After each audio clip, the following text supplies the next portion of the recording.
This story that I'm going to tell you is 100% true. We're going to talk about this Henry. This is a 3KA. It's a floor model.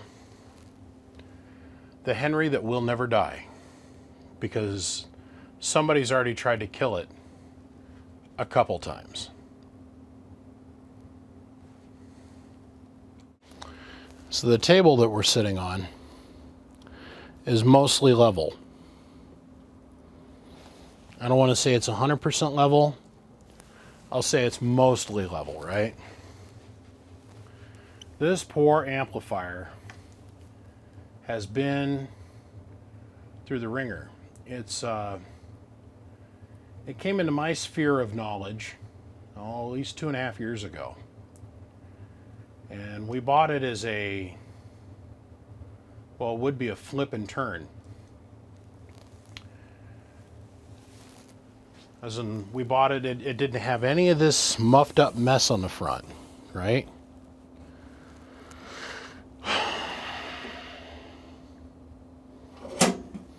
These are power of operation modes. The first one I've had through here like this, if I can think about it for a minute, I'm pretty sure I can make that statement. This thing has been beat up. First, it was in a car accident, so I want you to just slowly suck this in. The camera is level. Okay? The table this thing is sitting on is level. So first we bought it as a flipper because it was in mint condition when we got it. It had all the stickers down the side of it, which you guys just seen. But first it was in a car accident. Remember? Table level, camera level.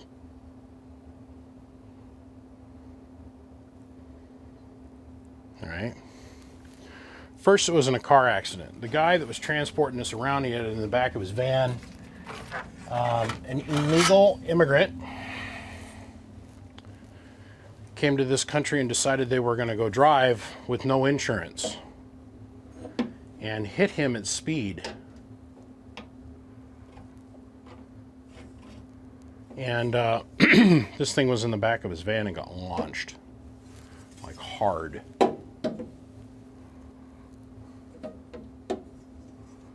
Yeah, that's totally square. I'm up on the cabinet here, so about 1/4 out on this edge over here. Rear end of the van. What's going down? What's going down? They rear-ended his van with him in it. The guy ran through a light, never slowed down, wasn't in a chase with the cops or anything. And this thing was in the back of his, party van kind of thing he had. And rear-ended his van and knocked the axle completely out from underneath the van. Bent the frame into a U and folded the doors up. And yet this thing survived. That is crazy how out of square that is. So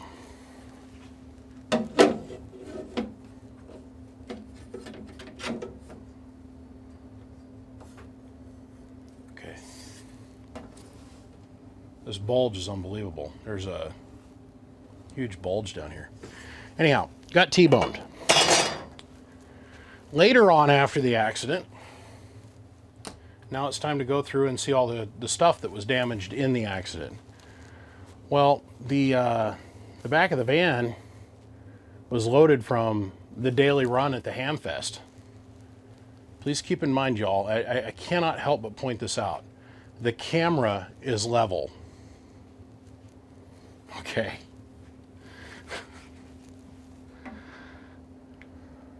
That's level. I don't know, I'm dealing with this. So we went and he went to go take everything out of the van, and when he opened the back door of the van up, this thing proceeded to fall out and fall directly on this corner because everything in the back of the van was jumbled upside down. So it fell out and flipped So the whole weight of the power supply, and then it fell like 4.5 feet and landed on this corner. So now it's like got cerebral palsy or something where the whole face is now rotated and down. Well, as a result of that, none of the fancy stuff in here works because it's all bound up. It's all twisted and bound up in here. But when you boil this down, the RF deck on the inside of this is tight. It's just the face is twisted and the outer body is twisted. See, the inside of this thing is in great shape. So there was about $22,000 to $35,000 worth of stuff. There was brand new tubes, this Henry, so many radios, and so much stuff in the back of the van that I mean, there was a lot of stuff, and it was all just ruined. And I mean, my heart fell out when I found out what happened. I was like, oh no. So we have been working on the insurance claim. Of course, the insurance adjusters have no idea what we're talking about, but it's still a thing. But so much time has gone on. I think it's time for me to start thinking about doing something with this amp. This amp is a complete write-off, so no matter what I do with it, I mean, I could junk it for parts and we'd still be all right, but I don't want to. I have never owned a Henry,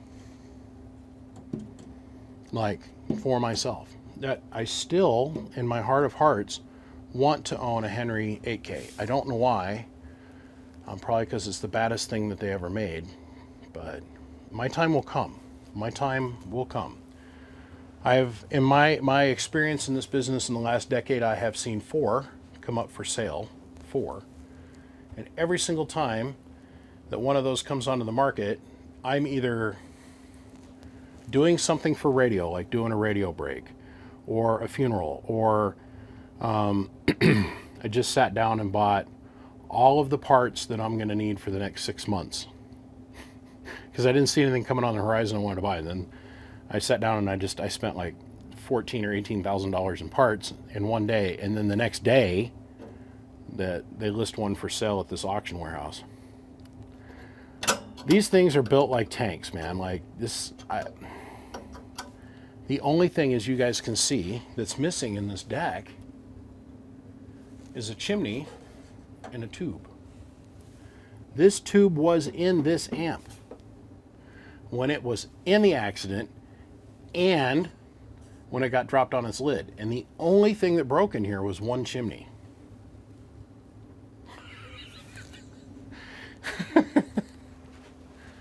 Now, I have a feeling that this amplifier might be a little bit cursed.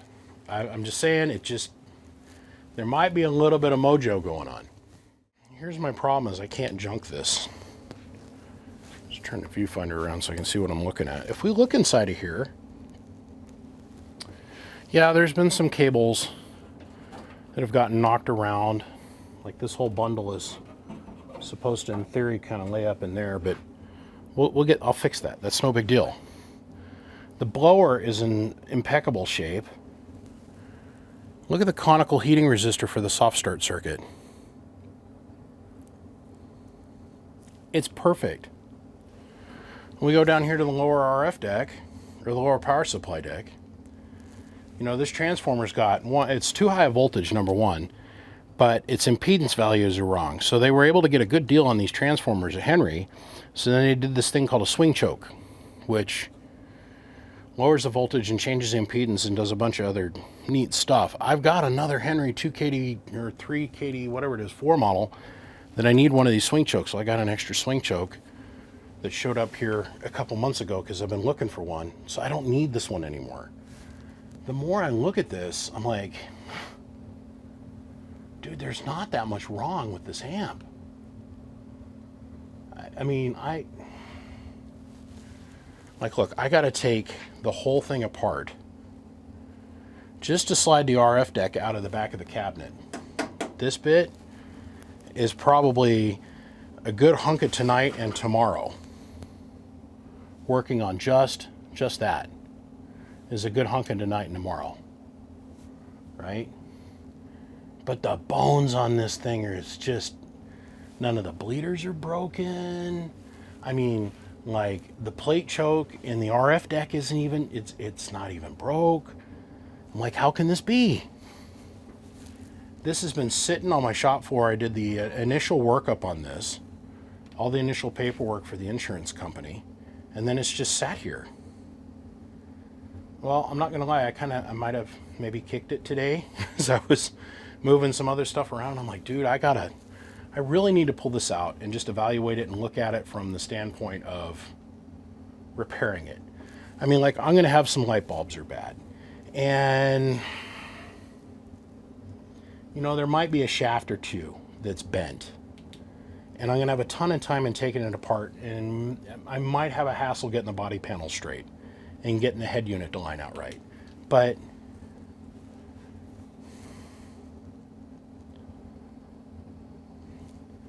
something inside me says I can't let this die. That was the easiest RF deck removal I've ever done. Because every single bolt and nut was sheared clean off. I still think that this is fixable. I mean, personally. So what I'm going to do, I'm not going to lie, you guys, I've made way worse look way better with a lot less to work with than this thing. So, God, every nut's loose. So I can do this though. All right, let's see if we got meter movement. Shut up. Yes. Okay. Now we're gonna go look at this one. Oh my God. Okay, we're cruising with gas. I thought for sure when I wrote up the statement on this, I just assumed that those were screwed. Oh boy. Okay. This thing.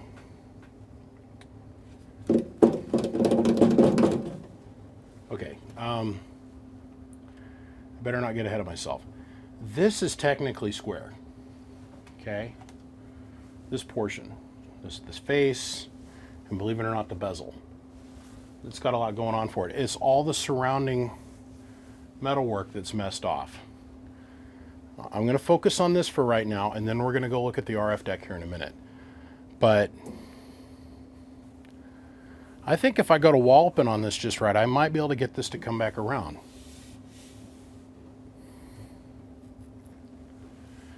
Unbelievable. These are the meter bulbs.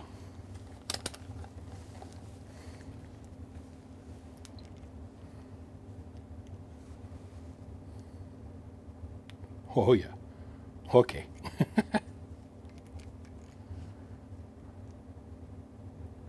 Oh. Hey, look at this. One lived. One died. Okay. Well.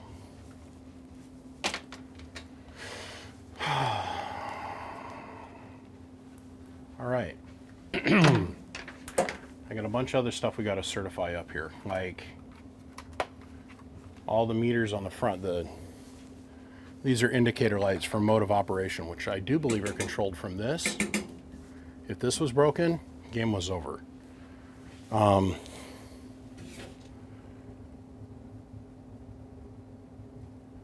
Yeah, I see it. I see it. What do you guys think? Should I repair this thing or should I junk it? So I can see it now. I can see this whole thing in my head and how much work it's going to take to get this going again. How bent is the cabinet? It's that bent. This is bent.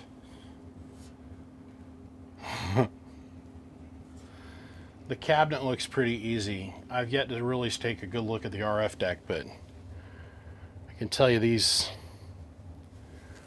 brass shaft doesn't look too hot. So I'm not gonna think about that. I'm gonna work on this. I'm gonna see what I can get banged out of the, I just want to see how far I can take this before I've got to like do something crazy like sand all the paint off and heat it up to bend it back. Getting the stickers off going to be more of a pain in the ass than anything.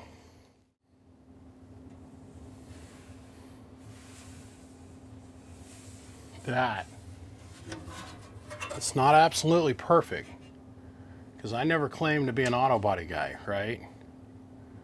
But that is straight, and when I put the face bezel on it, this edge will all bow down flat. Little tiny crinkle down the side versus crease and the whole face hanging down like half an inch. I mean, I'm just saying this is some kind of miracle. This on the bottom side, you're never going to see any of this. It's the side piece that turned out. This was bowed out and rolled over. And this is the OG paint. That sticker took an hour to get off, plus. I would have never, ever thought.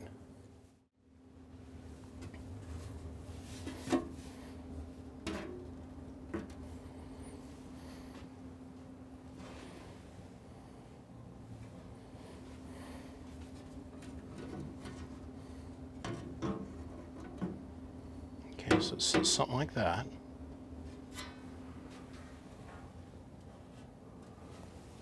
So if I tappy tap this down, and then tappy tap this down,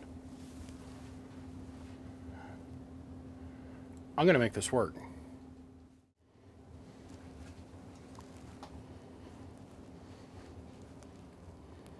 I'm, damn, that's all I'm gonna say. Camera makes it look worse than it really is, but little tiny crease.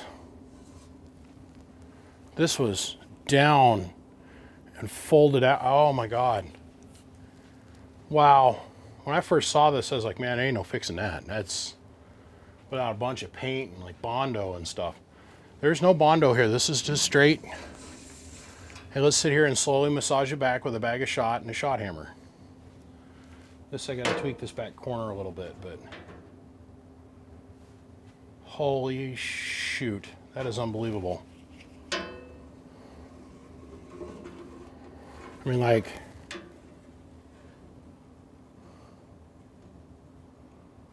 that's not too bad. There's some auto body guy out there right now that's like, dude, you could do this and this and this and make this and then sand that back and then we could do this and this and this and this and this.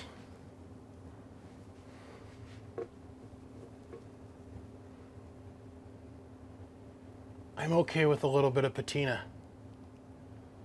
I'm just saying this was bulged out to here and down.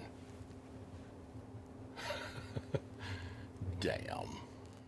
Okay, so before I start cleaning this all up, we're gonna first blow it out with the air compressor, and we're gonna come along and hit it with our Tordor or Tornado, which is this fancy little tool here. It's like 15 or 20 bucks, just an air tornado. Then I've got a little bit of tiny bit of soapy water to help knock the kludge off the inside of this thing. The air compressor is going to get most of it, but as you can see, like up on the switch here, there's 3 layers of brown, right? So we got to get all that off because I want to get it cleaned up.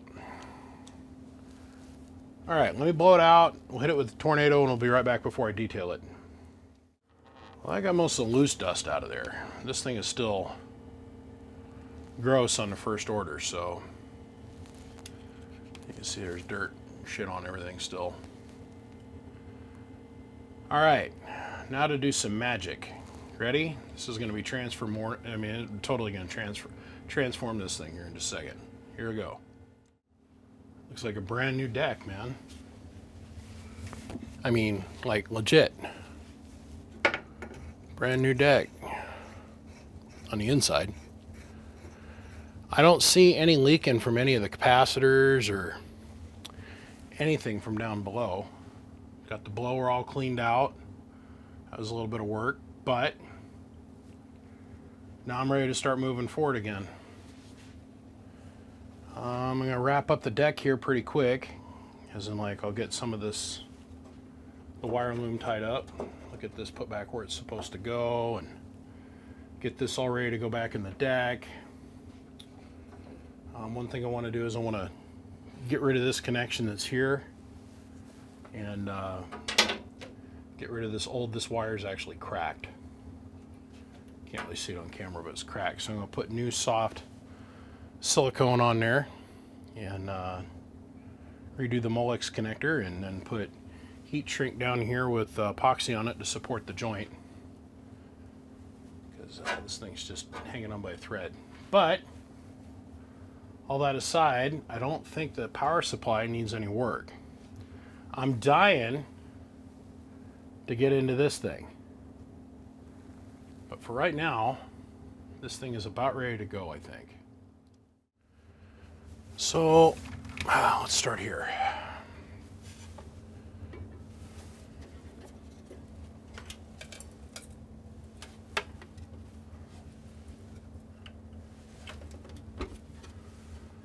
I don't know what we're getting into here.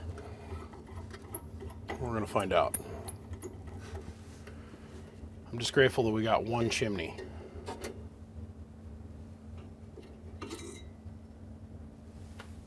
Things are getting a little bit tough to find.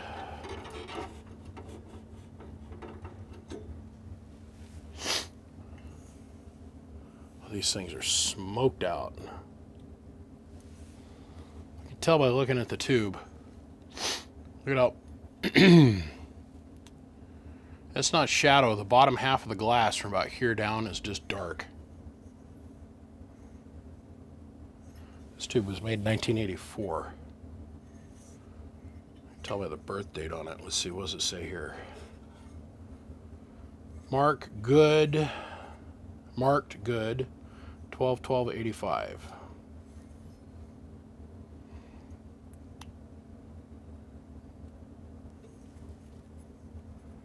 No, I'm not going to trust that tube. I mean, that's just here. Let me show you what I mean.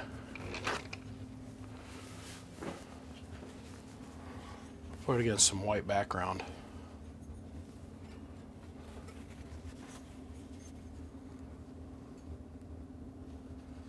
See that brown color at the bottom?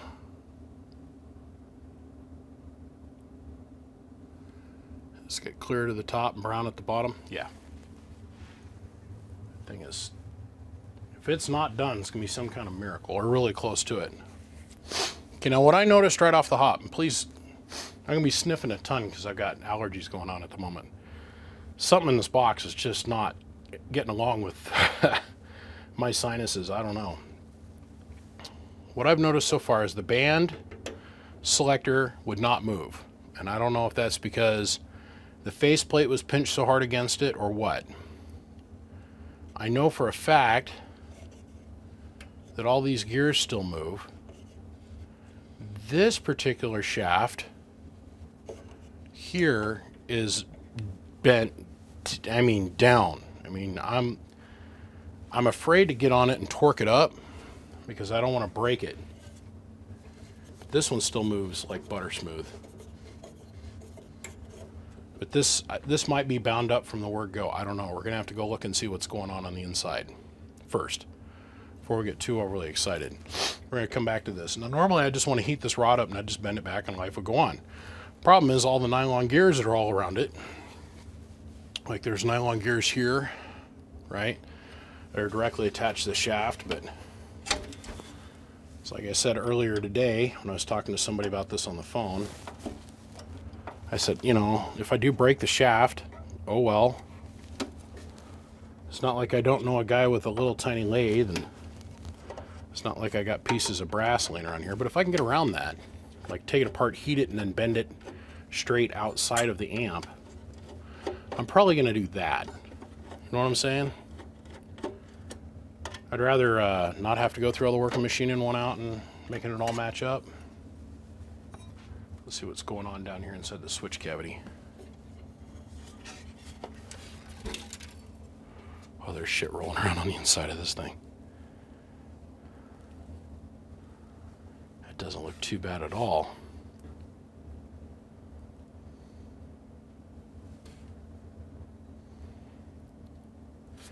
See, this is how a lot of the guys would modify them today. So they'd come and they'd remove this BNC input and they'd put a PL259 in there. Myself, I kind of like to keep things the way they were.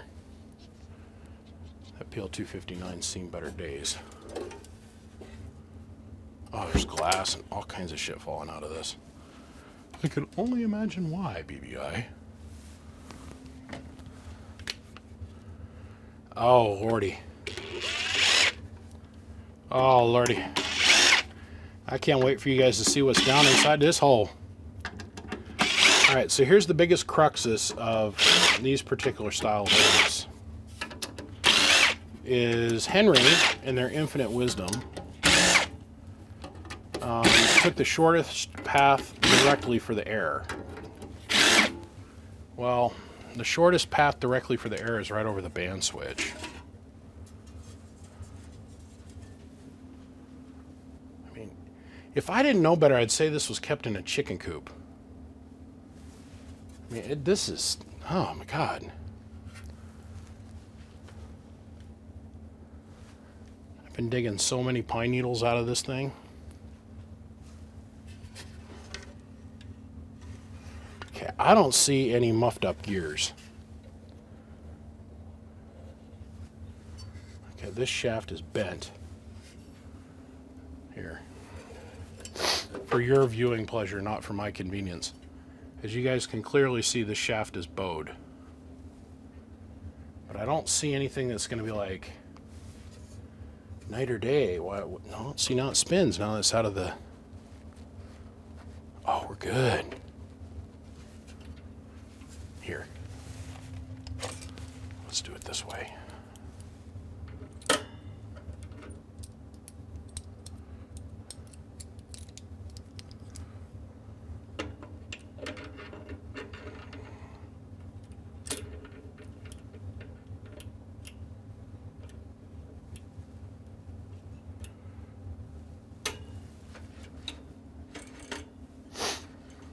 Nice and smooth. Okay, so if you smoked in the 70s, 80s, 90s, or 2000s, raise your hand. Okay, I did. I smoked a lot. Like 2 packs of cigarettes a day to get in the club, you know what I mean? Here's the other mounting screw that disappeared. Set that over there. The blower blows right on the band switch. And the cigarette smoke and the tar will get on these connections and will just mess them up. So this is partially chicken coop dust and cigarette smoke and some Love Young Guy, right? I mean, there's a whole myriad of shit in here. So first thing is I'm going to vac it out. And second thing, I'm going to clean it out. And third thing, I'm going to blow it out. And then I'm going to... A lot of cleaning. But I gotta get this band selector clean.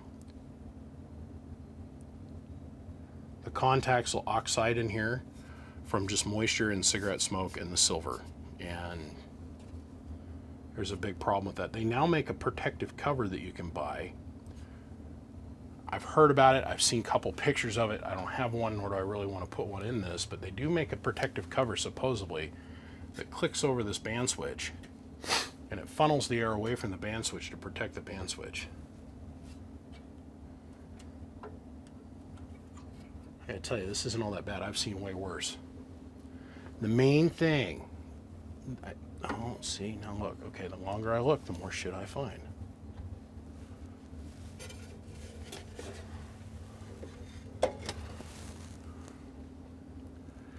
does nothing for our insulation value, because the other 3 posts are still intact. But this roller inductor here is broken. So you can get a little better angle from this side. The insulator stack here is broken, which I can epoxy in place. That, it's not even a roller inductor. I'm used to seeing roller inductors in these things. Tank coil, just the insulator's cracked. I can fix that. It's no big deal. I am really, honestly, the shaft has got me more concerned than anything. And even at that, I don't think it's a big deal. So let me get the vacuum cleaner out, and first we're going to give it the old suck job, and then we're going to give it the old blow job, and then we're going to give it the clean job. Ugh, I don't know what is in this thing. It's pissing me off. Good God. Okay, touch wood. We're able to get this to come back to life. It doesn't even look like the same space. I've been eating dirt like 9 ways from Sunday. That's just like one little tiny portion of it. I was throwing handfuls of pine needles. I don't know where they were all at, but they were all inside this thing. They're all in the power supply. There's even more down on the workbench here. So, okay. So what I figured out is this shaft was bowed because the face of this thing was punked like in and over a little bit. So I was able to kind of tap tap.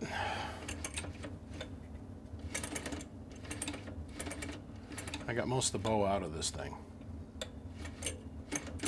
So we'll re-index that all the way over. Okay. The RF deck cleaned up pretty good too. This all looks okay up here. I absolutely am not worried about that one cracked piece of porcelain on the bottom. It's got 3 other huge supports. So unless this thing manages to get T-boned and dropped on its nose again, I think I'm going to be okay. The main problem is going to be these front shafts. Let's see. Yeah, let's set this up here like this.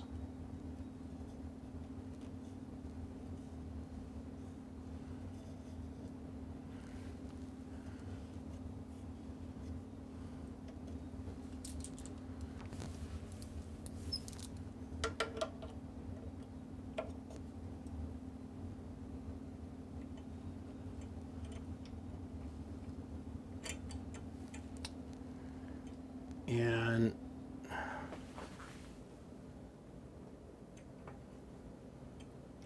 I don't know.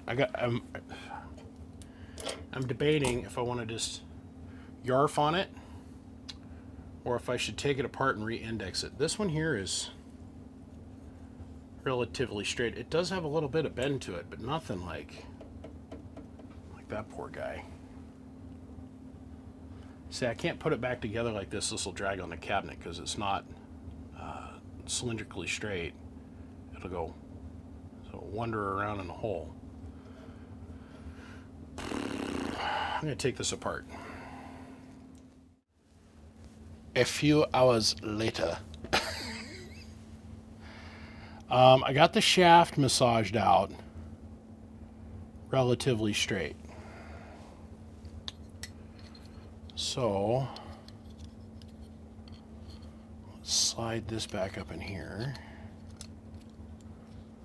And this is got to be kind of careful as I put this back together. There we go. That's one. So now let's put that back on there. Let's pull this up out of the way. Carefully work this back into place.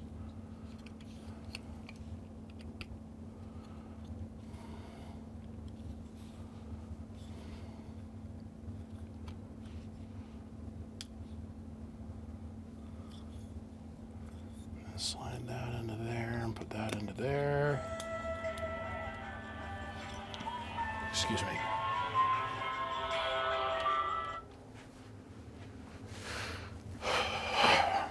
Sorry, phone ring. And I've got my phone set on silent. My phone has now decided that it just needs to ring all the time, no matter what I tell it to do. So, let's get this gear to line up with...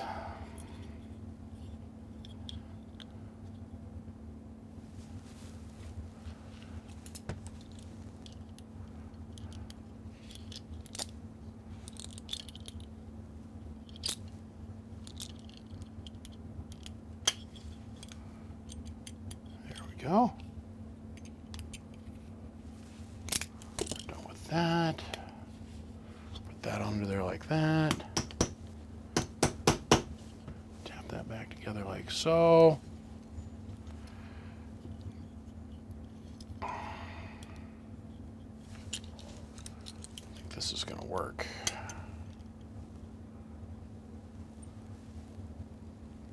Shit, yeah. Okay. So now, let's grab this little guy. Grab these here. And we'll take this and insert it into here. Like so. We'll take our lock washer. And our nut. Okay, everybody's wearing their safety squints, right? Woo! Let that just hang out for a second. And then, all right. Oh, fucking runny nose. Okay. This, go down in here. That can go there. Honestly, this is taking up a whole lot of fun. This is, yeah, whole lot of fun this has been. I'm just saying. All right.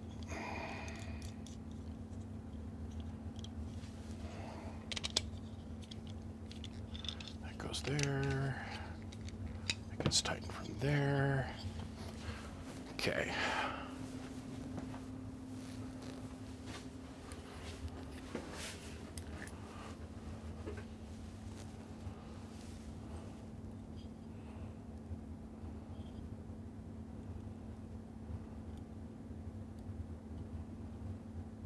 This is an oiler, by the way, that my friend Paul, Idaho Kid, gave me.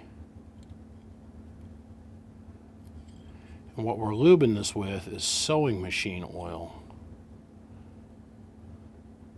It's a super refined oil. Doesn't have a lot of solids in it.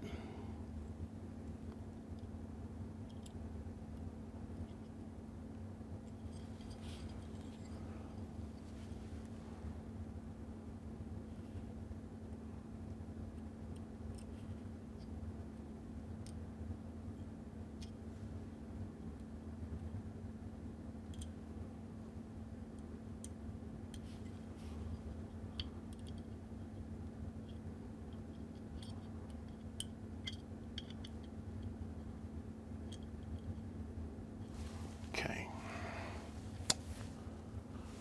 So now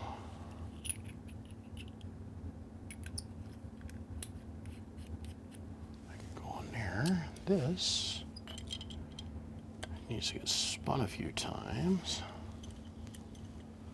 Oh, like butter.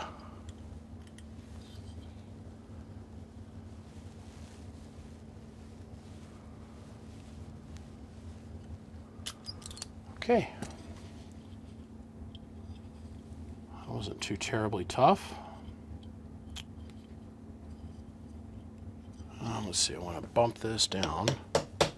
Bump it down, bump it down, bump it down. Okay. We can have a little bit of hangover on this side. It don't make that big of a difference. This side, we don't want it to drag against the case, because this goes up here on this, and that's what allows this drive system to work. So what ended up being the dealio is twofold. Shaft was el bente. So what I did is I went and I chucked it up in the lathe, And then I took another piece of tube and just started, I heat it up and then knock it over and heat it up, knock it over, and then spin it in the chuck, because I knew the chuck in the lathe was somewhat round, I guess, because there's no such thing as a really round. You guys understand, in the machinist world, there's no such thing as perfectly round.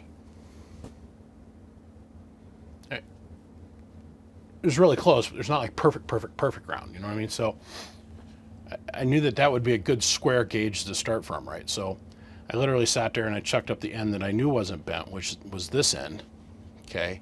And then just slowly turned the rod, undid the chuck, slid the rod back in until you'd have part of the rod that would sit there and it would sit there and just spin, right? And then you'd have another part of the rod that was bent. You could see it when it was spinning because it was going, woo, woo, woo, woo, woo, you know? So I backed the chuck shoulders up against the part of the shaft that was going, woo, woo, woo, woo, woo. And then I'd heat up the shaft and then just tweak it back, heat it up, tweak it back, heat it up, tweak it back, spin it a little bit, heat it up, tweak it back. And I think part of the problem was this bushing here and also this bushing here had shifted to compensate. So I think we got it. Not gonna lie, I do think we have this. Okay, let's put this back on the amp.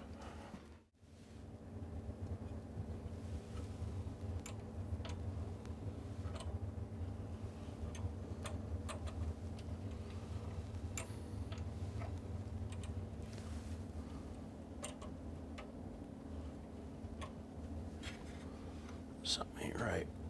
We're dragging. Okay. Take ourselves back around to our index spot.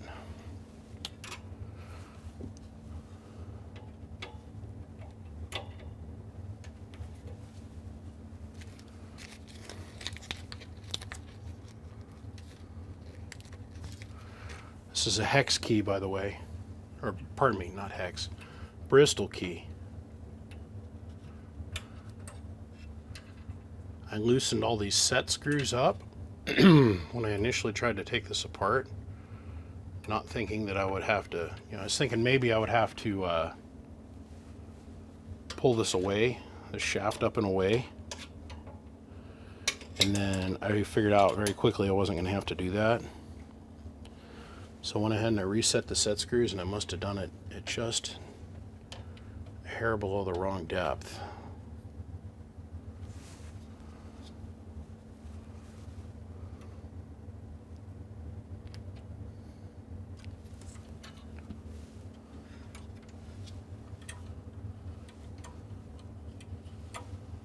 Okay, let's switch around here.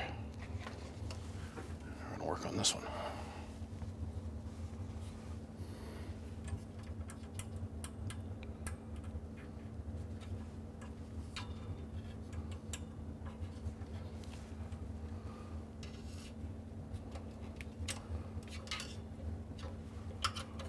Don't want to go get too torquey on nothing here.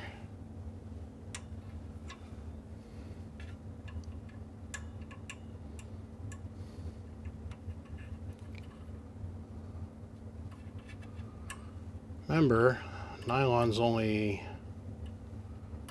45 or 50 years old at this point? Okay. Oh. Like a boss. All right.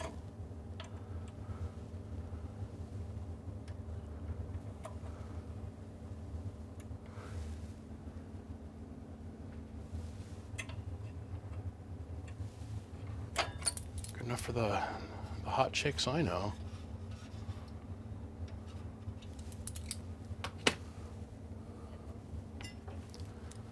Let's double check this one here real quick.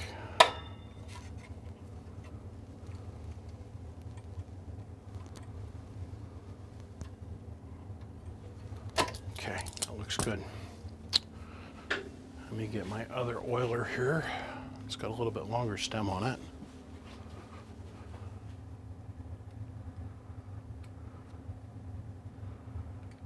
Let's get that a little bit of love. Add a little love. Give that guy a little love. Give that guy a little bit of love.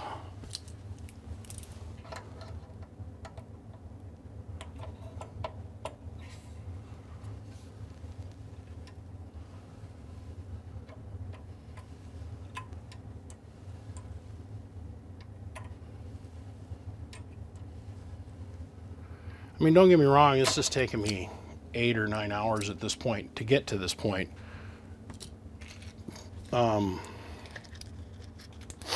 Quite a bit of measurement and checking a bunch of components because everything took quite a bang, and just because it looks pretty doesn't necessarily mean it's good, you know. It could be cracked, whatever. So we're, let's see, I spent, yeah, I'm about 12 hours into this whole project so far. So a good half a day, day and a half worth of work time. And I'll probably have, by the time it's said and done, I'm done testing everything. Honestly, I will probably have another 12 to, at least 14 hours into this one project. You know, this stuff isn't easy. It's just, well, it is kind of easy, but it's also very time consuming. So, okay, shaft straightened up. That thing is fixed. That, the whole way through this, I'm going, man, I can't believe it's going this well. And I'm just going to keep saying that to myself until we're done. Touch wood. Okay. I would say right now we're halfway. I've got to go through and I got to oil everything on the ass end of this. I got to oil, because by stripping this, getting this all clean, so it's, well, my standard, I've probably pulled any lubricant, if there was any, put on any of these bushings. I'm assuming they probably put the bushings together dry, but I figure after 45 years, 40 years, I could probably give this thing just a little bit of tiny boy juice, you know, to give it just a little bit, and I think it'll be fine. I don't think it's going to hurt anything. So I want to measure out this potentiometer and this one that's up in here, and about halfway, start turning it around.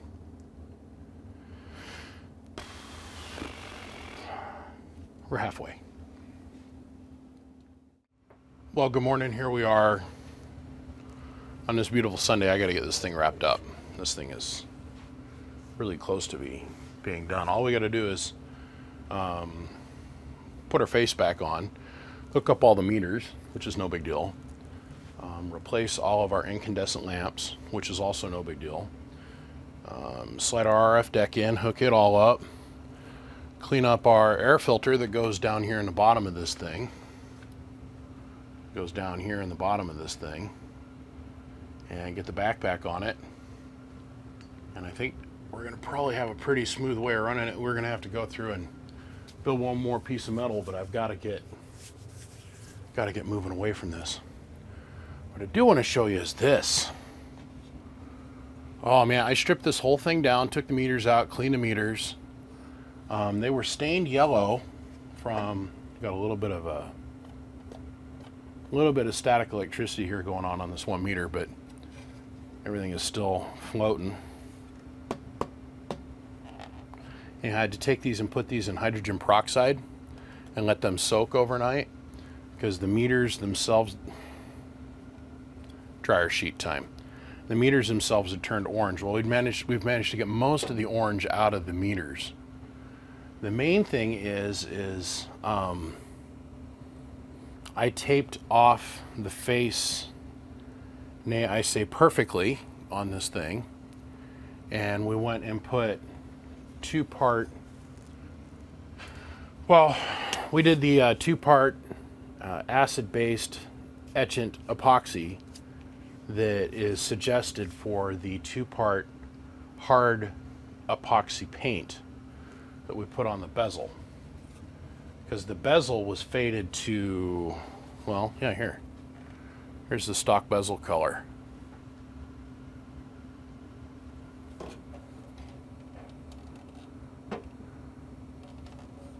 So I was able to get it to look exactly the way it should stock. And that paint will probably never chip or rub out or fade because of all the groundwork we put in underneath it. Like, I sanded all, it was all covered in scratches, so I sanded that all out. In this top corner that it fell on, I beat this down to the point where I was like, okay, it's fairly square. This corner, it's not perfect, but I call that patina, right? It's like this cabinet. It ain't perfect, but what it was garbage, and now we've turned it into something that most guys would have in their ham shack and be like, ooh, look at what I got, right? Okay, so I was afraid if I beat on this anymore, it was going to split right down through here, because this is a hardened piece of aluminum. But that, to me, oh, I was able to take all these apart and test all the lamps. They're all good. The lettering on them, I had to redo the lettering on the SSB, which was no big deal. That's a old school gunsmith trick there, you know. A little bit of paint and come back with a little bit of cleaner real quick, you know. Yeah, okay. I was able to get most of the stain off the aluminum face. I don't know, this corner has just been beat to death before it got here. And I whacked on it to get it fairly square, so at a passive observation, you're never going to be able to tell that's bent. But I'm really tickled. This turned out really good. So we'll flip it around. We'll put the face in it. I'm going to go ahead and I'll wire it all up, get the switches all orientated, everything indexed properly. We'll get our meters tied in. We're going to get our lights all working again. And then the only thing we got to do is slide the RF deck in it and get it bolted down, which is a little bit of a chore because we got to reach around the blower. Yeah. It's a beautiful morning. Well, that doesn't even look like the same thing that we started with. But I'm ready to put the amp deck back in, the actual RF deck. So let's put these girls together. I think I'm ready. Well, I think I'm at the point now where I'm just down to small cosmetic issues like paint chips and labels and stuff, but let's give this a shot.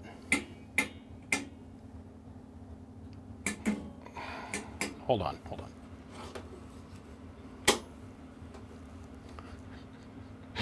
I forgot to turn the breaker on.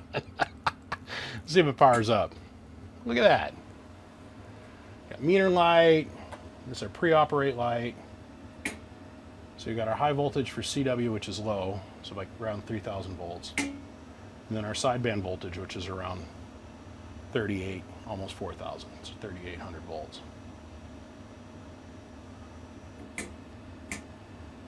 See how well our bleeders work. I'm happy. Oh, right on. Okay, so here we are on the inside of the RF deck. These are my old bench tubes that I've got in here. So I'm using a good filament. Oh, this thing just might work. This is an extra chimney I've got that I bought for a completely separate project. It's absolutely not the right chimney for this because it's too tall. It's just a little bit too tall. I mean, I'll be able to operate it like this, but it's not 1,000% correct. But it'll work for today. It's going to allow us to funnel the air around where it needs to go for today, is what it is. So,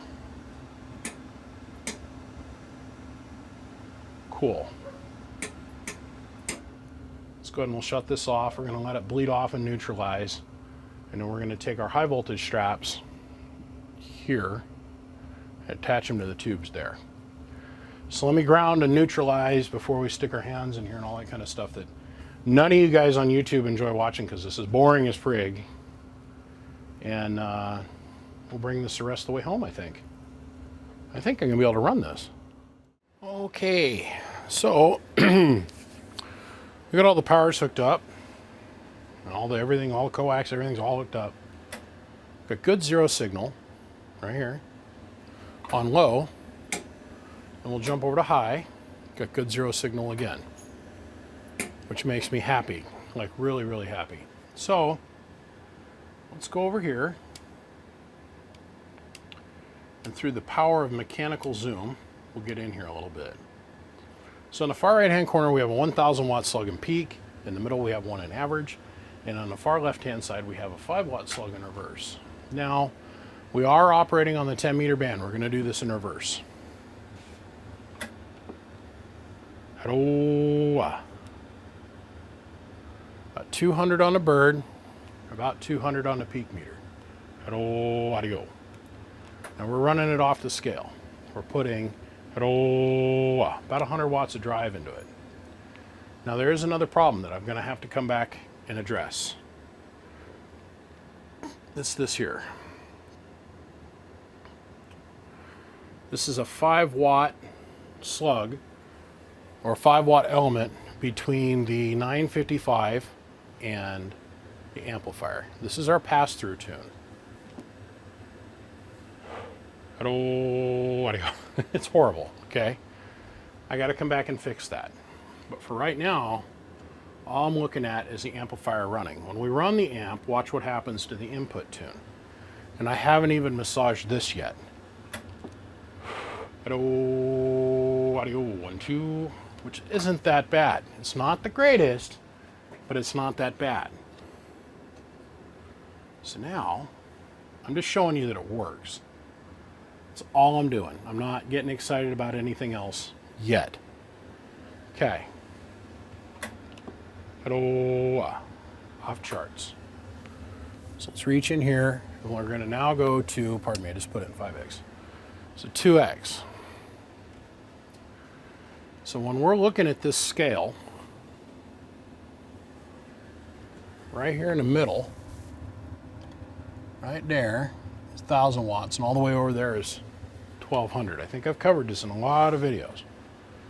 So on low, with about 100 watts hitting it, audio 1, 2, making about 1,200 watts. So now we'll go up to high, audio, making about 1,800, 1,900 watts. All right.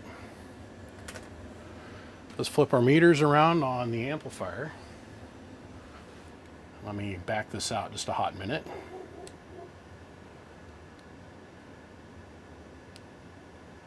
Get this all framed up again. So this is our plate amps. It's our plate volts. Let's look at our grid meter. 1, 2, 1, 2. 1, 2, 1, 2.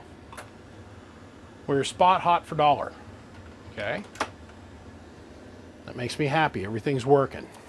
Like I said, we're in the 10 meter position for right now. I want it to work in all positions. I want to do her in every position I can possibly think of. So that means here, before we're done, we're going to hook up to the ICOM 7300.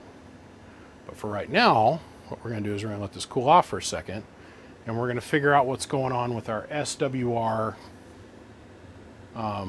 pass-through, our input and our output. I know all I got to do is tweak my input. It's by adjusting those cans in the back. Here's what got me interested. This is forward power. 1, 2. That is off a little bit. 1, 2. That is reflect. I don't know if I want to invest the time into ripping the RF deck out of this thing one more time. To get to that coupler, take the knobs off, pull all the screws, disconnect all the wires, once again, drop everything. Then on the bottom side, I've got to disconnect. There's a round Molex, or not round, but there's a, not Molex, pardon me. There's a round connector that's on the bottom I got to drop. And I got to desolder a bunch of shit from it. And then I got to disconnect the filament leads on the bottom. And then I can have access to the metal box that is the forward and reflect bridge. Now, I'm not too sure if my input issues that I'm having are from the bridge being whacked, jacked, and schmacked. It could be, but I'm not seeing it on the output side. So for right now,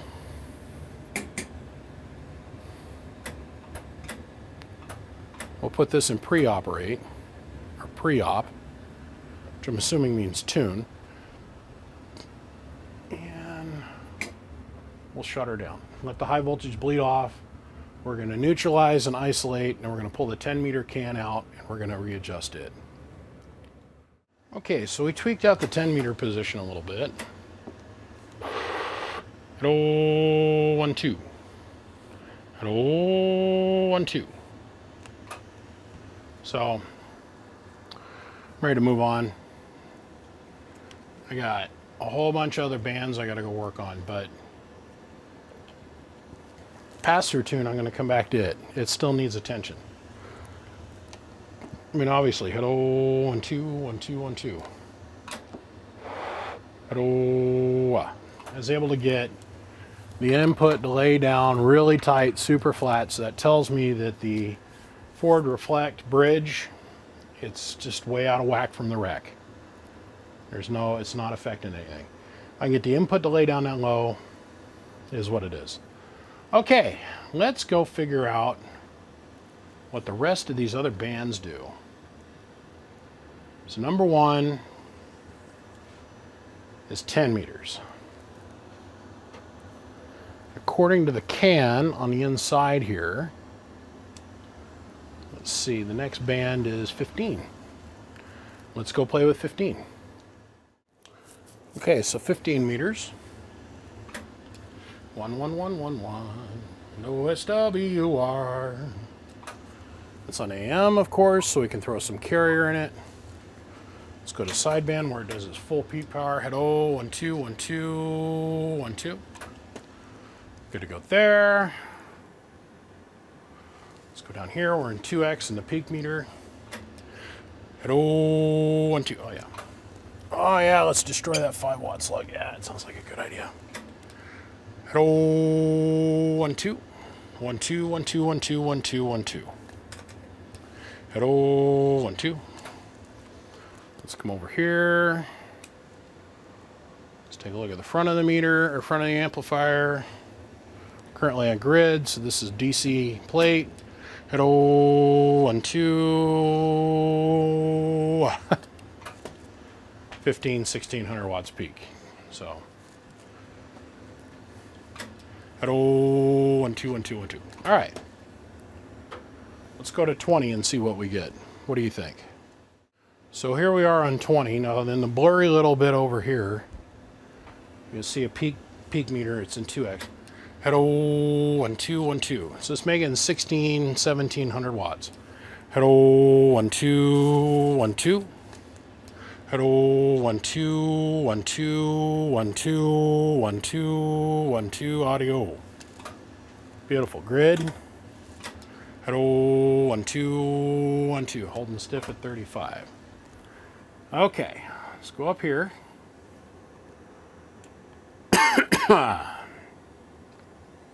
We'll zoom in on the 7300 here. Hello, 1. Hello.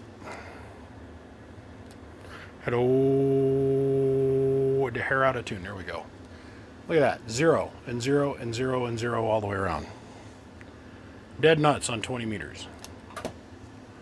So, let's go on up. Okay. Let's start here. Hello. 1, 2, 1, 2, 1, 2, 1, 2, 1, 2. That's good. Sorry, run out of enthusiasm for this project here all of a sudden at the tail end. All right, so once again, I don't know what's in. Hello. Okay. Hello, 1, 2, 1, 2, 1, 2. Legal limit once again on 40. So let's go play with 75 and 80 meters. What do you think? Okay, so here we are on the top end of things. Whoop, whoop, whoop. 1, 1, 1, 1, 1, 1, 1, and 1, 2. Okay. You guys haven't figured out, I'm just getting... This part of the process is just mind-numbing to me, and I can only imagine what it's like on your guys' side of the street. Of course, you only have to sit through like 2 or 3 minutes of this, where I've been out here for like hours working on this. Hello, 1, 2, 1, 2, 1, 2. Okay. Let's go over here now. Let's go look at this. Hello, 1, 2, 1, 2. Hello, 1, 2, 1, 2, 1, 2, 1, 2. Okay. So, let's Let's go on down to the bottom end of the band.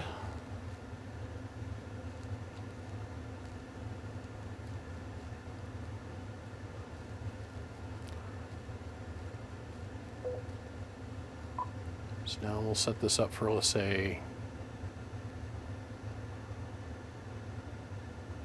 3.8500. Okay. Let's go work through this. Okay, so here we are on the bottom end of things. Let's see, so what is this one? It is 135. And that one, load is 1. Whoa, a lot of change. 48. Okay. So let's operate this thing for you. Head 1, 2, 1, 2. Let's go over here and look at our output power. Head 1, 2, 1, 2, 1, 2, 1, 2. And now, let's go up here and look at our schwers. Head 1, 2, 1, 2, 1, 2, 1, 2, 1, 2. So I have to make a choice.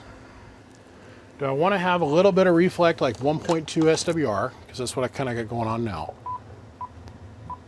Check it out. Do it on AM, just throw a carrier into it. It's about 1.2 and floating. And have the can, the tuning can in this thing.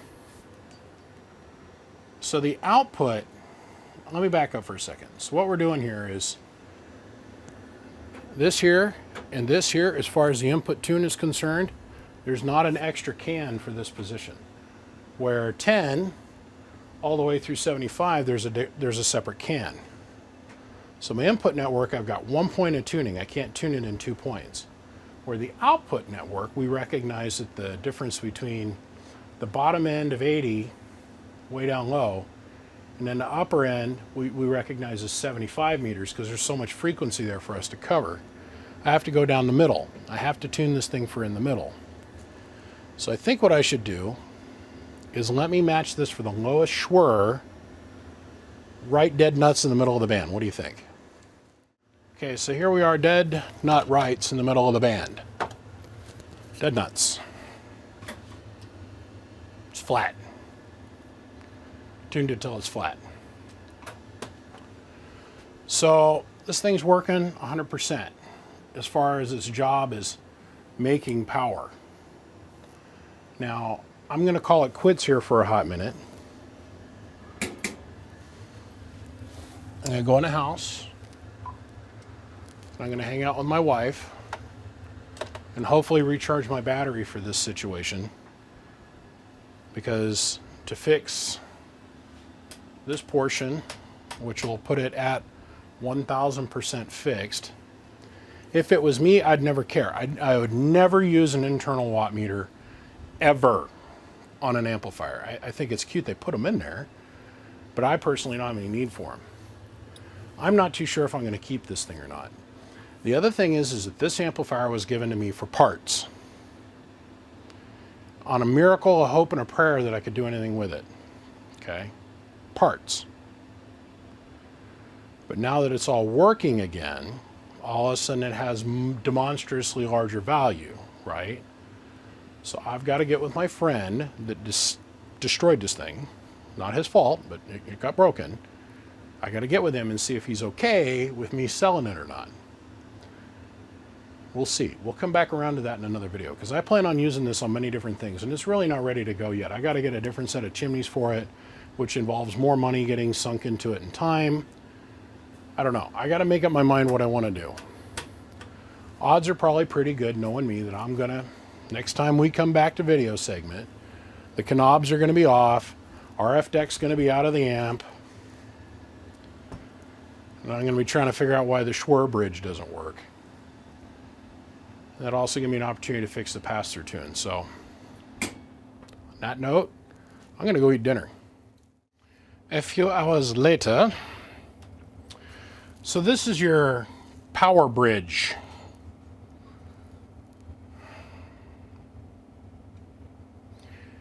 Let me hold this steady and let's see if you can see it.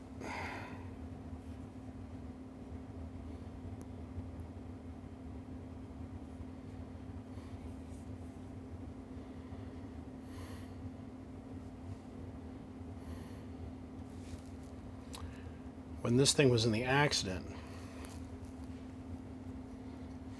this sits orientated like so. Got smacked so hard that this resistor and this diode off the shunt are shorted against this mounting hardware. Everything is folded this direction. It's the only thing I can see.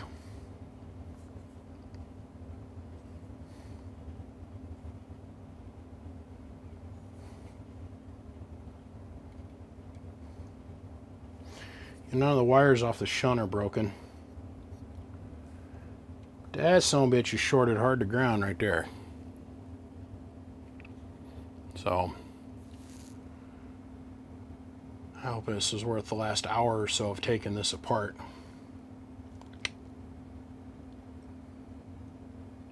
We'll see. Okay, so I found 2 broken wires, one of which is the primary output coax.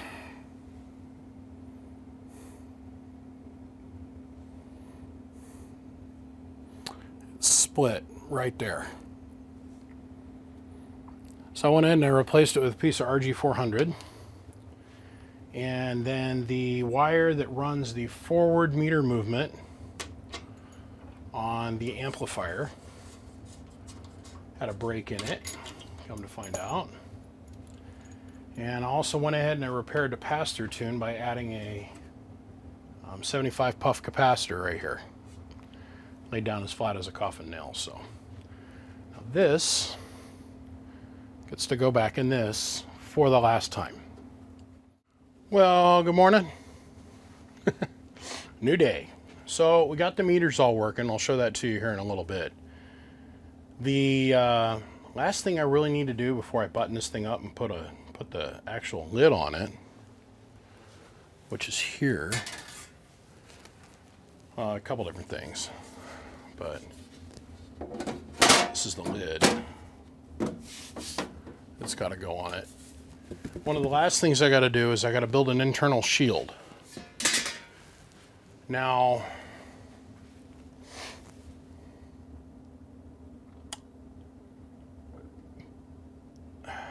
there's like 3 different versions of this. Okay. You have one version that comes back to about, the shield comes back to about here, and then it's got a little kick-up riser to maintain the clearance across the top of the anodes. And it comes back to a reversed flipped plate. Well, this chimney here, which is not the right chimney, these chimneys here, we can find them at RF Parts, but they're $199 a piece. My main thing is I want to insulate the output RF deck and its cavity space from the actual tubes. This is my big thing. Which I really shouldn't even be worried about that. But the other major thing is I want to be able to utilize this safety interlock. So today I went down to the Getting Place. It's not going to be anodized gold, but I got me the expanded metal I need.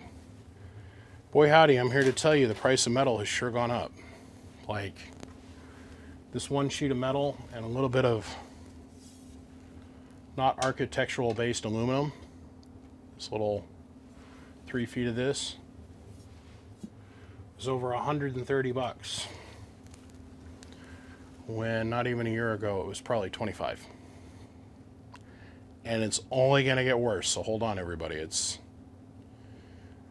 times are changing, baby. They're changing. So until I can fabricable or purchase or do something to get a different chimney made up that's shorter, I'm going to have to go with building a shield. I'm building a shield to cover up this portion of it and activate the safety interlock. Safety interlock's got to be in play. So let me get working on that and I'll be back.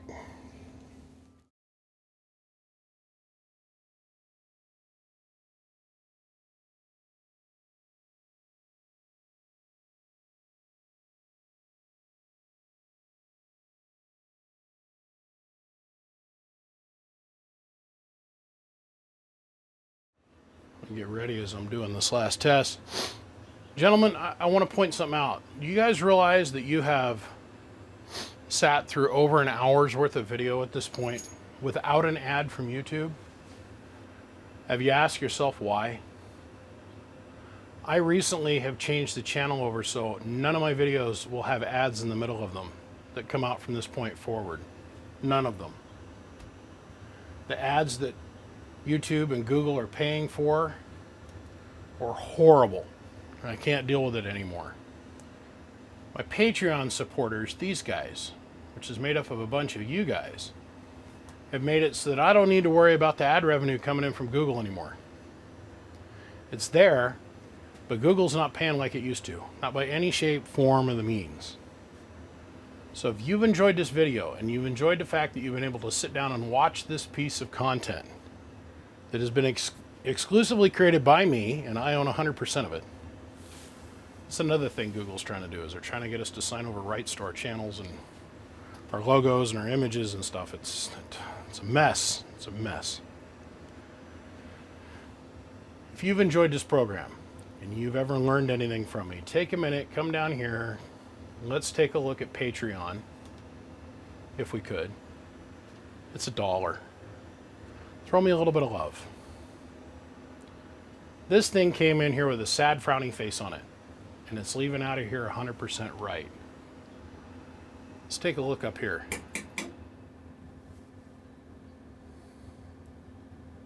That turned out way better than I thought it would. This turned out way better than I thought it would. This side of the cabinet turned out way better than I thought it would. The whole thing has turned out way better than I thought it ever would. This, the lid, was twisted like a taco chip. And I was able to get this to come back.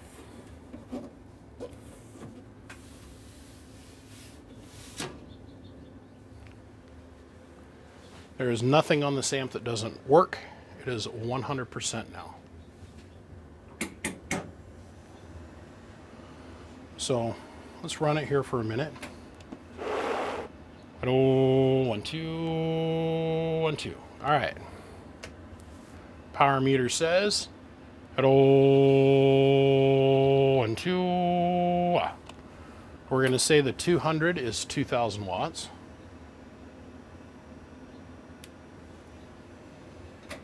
Hello, 1, 2. 17, 1800. Hello, 1, 2, 1, 2. The other fun bit is, because I've had this thing so far apart, is actually able to discover the part number for this meter, and guess what? They're still for sale. I'm really excited about that. What you think about that?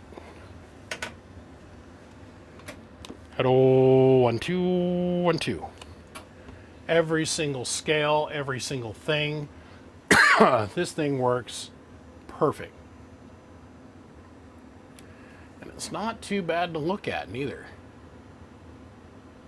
I went ahead and put labels on all the bands because I can.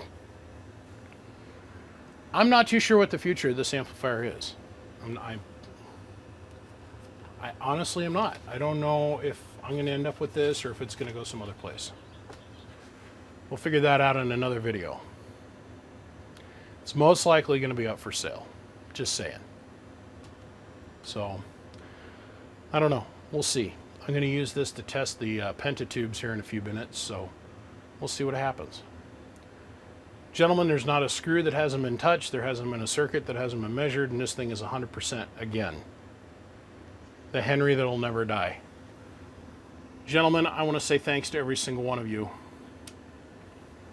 The machine must go on. It is time for me to stop dicking around with this.